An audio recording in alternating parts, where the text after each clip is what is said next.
Gerald Celente is the founder of the TrendsJournal. And the TrendsJournal, of course, is a part of the Trends Research company that he owns. They're online, TrendsResearch.com. History before it happens. He's a trend expert, a visionary, a keynote speaker.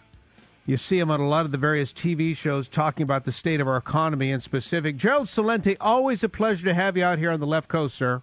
Oh, it's great being on with you. Thanks for having me, Brian. Okay, so I want to talk about the economy first, and then I want to dovetail into why in the heck our Department of Homeland Security is purchasing bullets and light armored vehicles. But let's talk about the economy.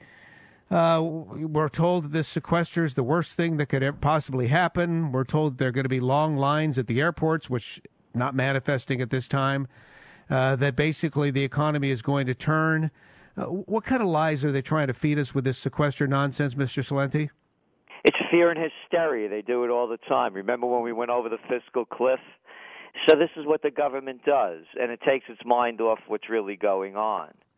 And what's really going on is that as we're speaking, the Dow is now breaking a record, topping, big deal, the 2007 all-time high. There's one reason and one reason only why the U.S. economy, the stock markets, and throughout the world, why we haven't gone into a deeper recession and why things haven't gotten worse. And that's simply because interest rates are at historic lows. Hey, you want to buy a car? I got a deal for you. Put no money down and pay me back and start paying in 60 months. You want to buy a home, residential? How about a 2.875% mortgage? Commercial, 3.25. Hey, you want to put money in the bank like you used to do in the old days and get some savings back? Can't do it anymore. Why not? Because the interest rates are so low. Where am I going to put my money? Hey, step right up. How about gambling with the Dow Jones? That's what's going on. It's not only the United States. Everybody has a different name for it. In the United States, they call it quantitative easing. Now, isn't that a proper term? How about printing money, not worth the paper it's not printing on, and buying up a lot of government crap? No, no, no. We'll give it a different name over in Europe. We'll call it ongoing monetary transactions. Now, that sounds proper, doesn't it?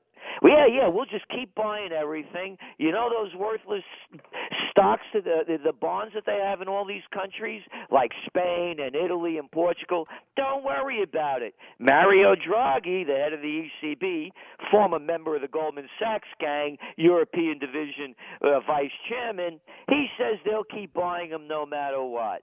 You want to know what's going on in China?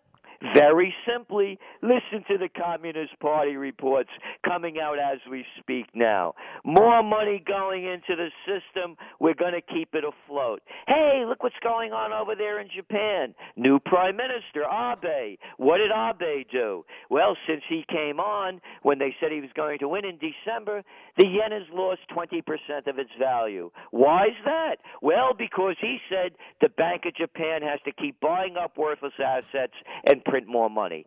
Period, paragraph. Gerald Celente with us on KFSO, TrendsResearch.com. Okay, so Gerald, you just mentioned all this money that we're printing. The Fed is printing money. And, of course, China is taking advantage of this. They're borrowing money at essentially very, very low interest. And what is China doing with that money? Because I was reading something you were talking about very recently involving China and taking this easy money from America. Tell us what they're doing with that money. Well, they're buying a lot of gold. Isn't that funny? They're buying gold, and what they're doing is they're supporting the yuan to make it a reserve currency among the partners that they do the most trading with. And that is going to, at some point, hurt the U.S. dollar, which is now the only reserve currency. And they're doing this purposefully. They want to hurt the U.S. dollar, don't they? It's like a war. It's like a currency war. It's a currency war is going on. And and I'm not saying that. You're not saying that. Let's listen to Guido Mantega, the finance minister of Brazil. There's a currency war going on. You listen to Mervyn King, the outgoing head of the Bank of England. There's a currency war going on. You listen to Alex Verba, the head of UBS, former head of Deutsche Bank. There's a currency war going on. You listen to Abe in Japan.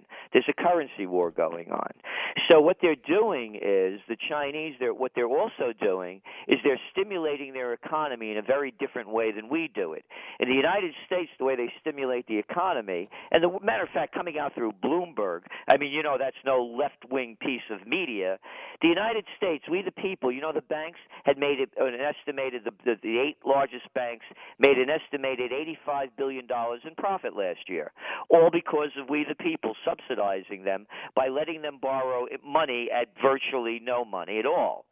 So what the Chinese are doing, however, not only are they feeding their banks, they're building their infrastructure. Yeah, I live over here in New York, from colonial Kingston, New York, to go up to Canada, which is about 4.5 hours. If I get on Amtrak, it'll take me about 12 hours. When China, you go you can do the thing in about 4 hours.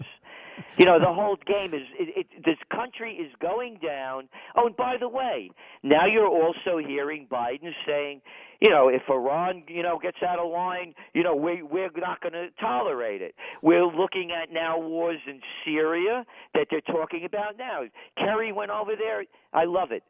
Kerry gave Syrian rebels, the total now, Brian, is $400 million. Just gave the Egyptians $250 million. I said to myself, man, this guy's really a sport. Where is he getting the money? From his old lady that had the Heinz Corporation that got all this dough? Or is he stealing it from us? So they're taking us to war. I shouldn't be laughing, Gerald, but you're right. This is comical. Here's John Kerry handing out money like he's Santa Claus overseas. Can I promised our audience that I would ask you about this. It's something we've been talking a lot about here on KSFO, and we're speaking with Gerald Celente from TrendsResearch.com, the TrendsJournal.